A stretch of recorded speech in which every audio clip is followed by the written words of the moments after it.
Welcome to episode 2.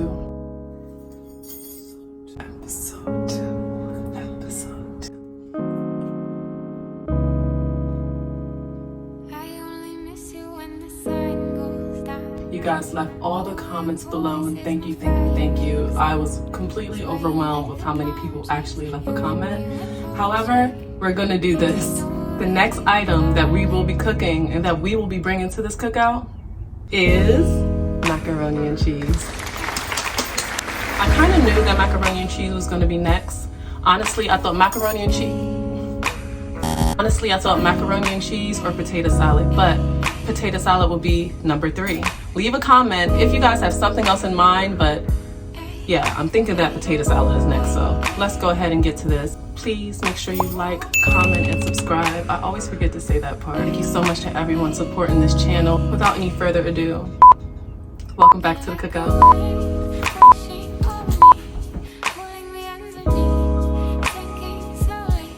So we're going to start this video off like we kind of started the other one off. We're going to begin with boiling our pasta water and also getting it salted.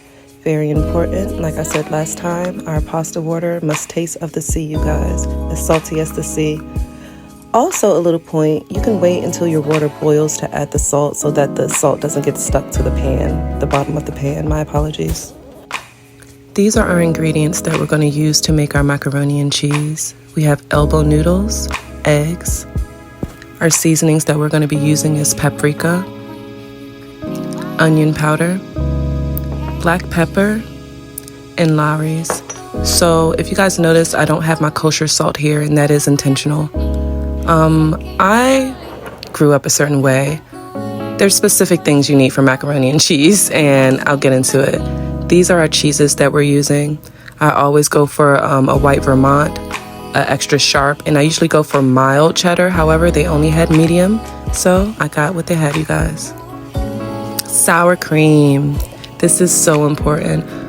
Some people use it, some people don't. I do. It makes your macaroni and cheese so moist. And here we have also our milk and our heavy cream. You guys, the faucet wouldn't stop leaking and it was bothering me. So this is the hard part. If you have a food processor, you can do all of this grating with your food processor.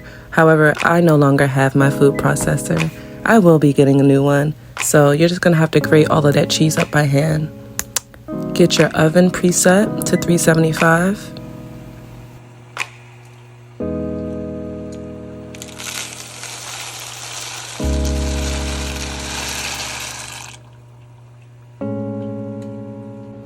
Like before, we will be cooking our pasta al dente. That is 7 to 8 minutes, you guys.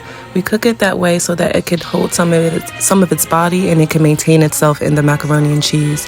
The worst thing you want is to bite into your macaroni and cheese. It's already a soft thing. You don't want it to be complete mush. So you cook your pasta al dente so that you can have somewhat of a chew back from that pasta.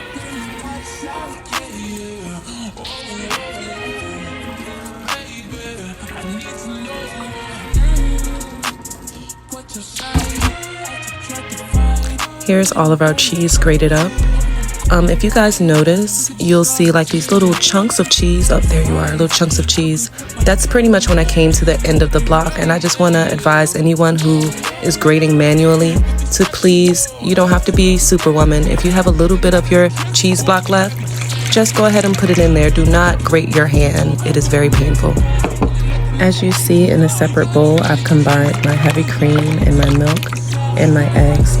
Some people do this step at a different point in this process. Some people add their eggs differently. To each his own, you guys. This is the way I go about doing it. And this is just one of the many ways I make macaroni and cheese. The flavor profile remains the same. I never add a different flavor. I do not add anything. You guys, I'm not one to believe that there's supposed to be a whole bunch of fancy seasonings and macaroni and cheese. No, I shouldn't taste a crunch from raw onion or anything. That's just my opinion. Same seasonings. I may do a roux sometimes, but pretty much this is the way I do macaroni and cheese.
Here we're gonna add some of our cheese that we grated, a little bit of each type.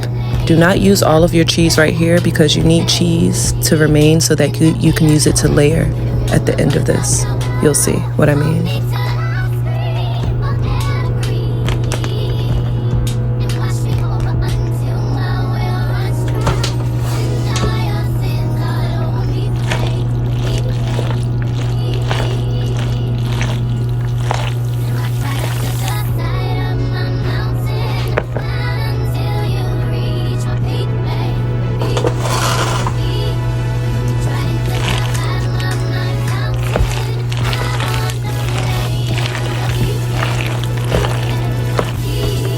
Once you've incorporated all of your cheese and noodle together, you're gonna add that liquid to that mixture.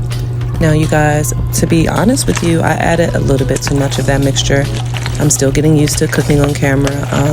I wouldn't have added so much. I didn't like how loose this was at the end. I would have preferred that to be slightly thicker. However, do it by feel, you guys. Like I said, I did not use all of that mixture, the egg and milk mixture. I would have used a little bit less. I wouldn't want it to be so loose like that. I think the beauty of macaroni and cheese, at least Southern macaroni and cheese, is its simplicity. Like I said, as far as seasoning is concerned, I don't go too crazy. Even though you saw that whole thing of onion powder, I put as little onion powder as I can. It literally just a hint of onion, the slightest hint. Do not go overboard with the onion powder, but I do use a heavy hand with the pepper.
love me.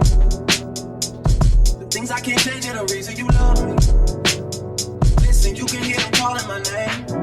I'm all over the place, I can't sit in one place. I'm not ashamed at all. Still finding myself, let alone a soulmate, I'm just saying. Feel like we one and the same, our relationship changed. That or it never existed. Whenever they say something about us, you will listen. Well, fuck what they talking about on your timeline. Just cut it all into my time. Fuck what they talking about on your timeline. Just cut it all into my time. My time with you, man.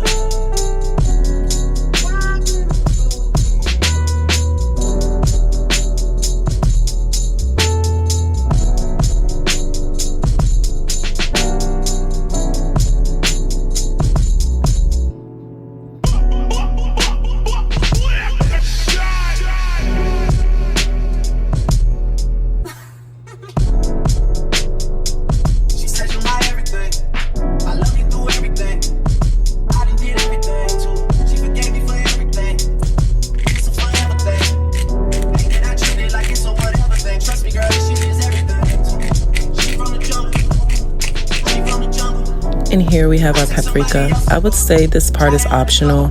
You don't necessarily have to add this right here, but it does give your macaroni and cheese color. Just be careful not to put too much on it, because once you broil it, anything that's sitting at the top of it will burn quicker. So you just have to be really, really careful with putting too much paprika on the top, because it burns easily.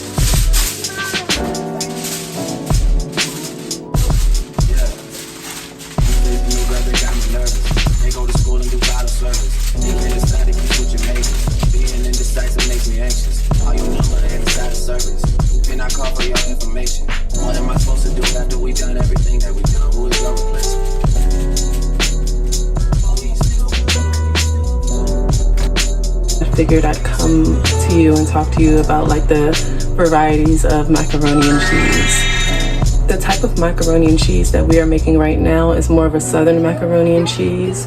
However, just like the fried chicken, there are so many different ways you can make macaroni and cheese. I personally only make it this way, and I personally only eat baked macaroni and cheese. I hate like Kraft and like runny macaroni and cheese. I'm used to a solid block. When it gets cold, like you gotta do some work to get to it. I think that's how southern macaroni and cheese is. One thing I did not do, and yet again something I didn't do with the fried chicken, is because we're on this journey and we're just at the beginning of it, I'm not gonna go to level 5 macaroni and cheese, seeing as though this is our first macaroni and cheese recipe, or sorry, the one that you're seeing right now. That one will still give you the same results as if you were to do a roux. However, some people don't know how to make a roux just yet, so I hope you guys enjoy this recipe. The macaroni is baking right now, and I can't wait to show you guys the final results, so let's see.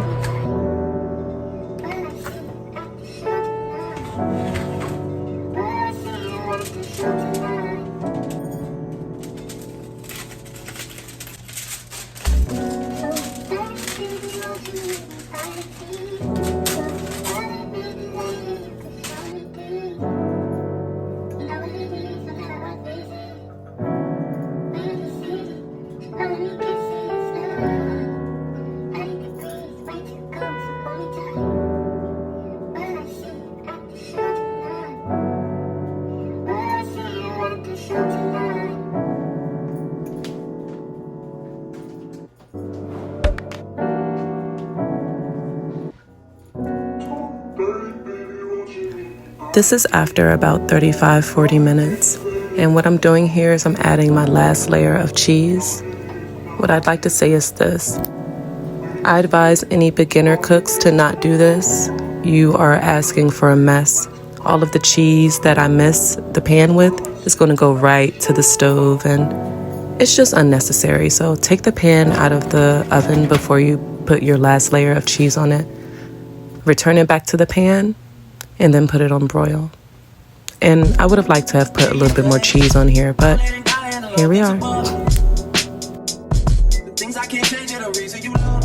Okay, so I know this is a weird shot. However, I just want to let you guys know that when you turn the heat off and put the macaroni and cheese on broil, please do not go do anything else. Watch your macaroni and cheese because broil is a really high temperature and you can burn it. We're trying to achieve some brownness on the top. However, we do not want to burn our macaroni and cheese. So please stay near your macaroni and cheese. Do not wander off while it's broiling. Big no-no, trust me. Learn from me. Don't do it.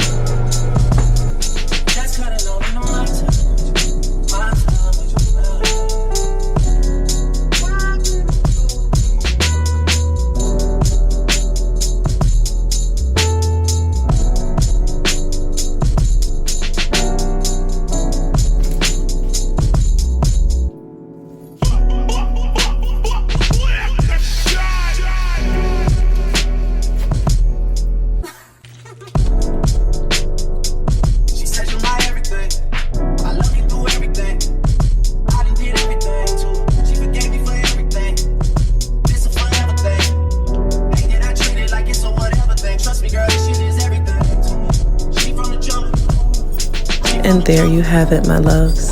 We have Southern macaroni and cheese. At least my way. We have Southern macaroni and cheese. You already know what to do. Comment below. Let me know what's next. I kind of think I already know. But thank you guys so much for joining me. And I hope you enjoy your meals that you're eating and the ones that we make together.